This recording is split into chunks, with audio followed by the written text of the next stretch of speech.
So I'm taking this class on Milton, and I'm sitting in class, and we're talking about Paradise Lost, and at this point in the book, Satan has, been banished down to hell, and he's like moping around trying to find his way out, trying to think of what to do, and he's walking around, and he comes across this bitch who's like totally nasty, and he's like, what the fuck, you're the grossest thing I've ever seen, and she's like, oh yeah, well, when we were in heaven, we used to fuck, and you loved me, and remember that? And he's like, oh yeah. And it turns out he was up in heaven and he had this crazy headache and fire started shooting out of his head and his head burst open and this woman came out and at first everybody was like, oh, what the fuck? But then she like turned wicked hot and he was like, yeah, I could get down with that.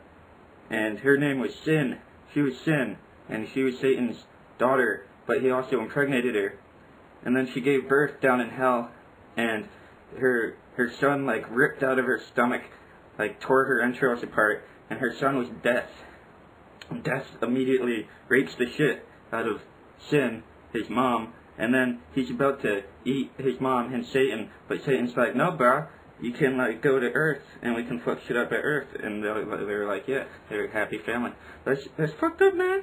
That's some fucked up shit.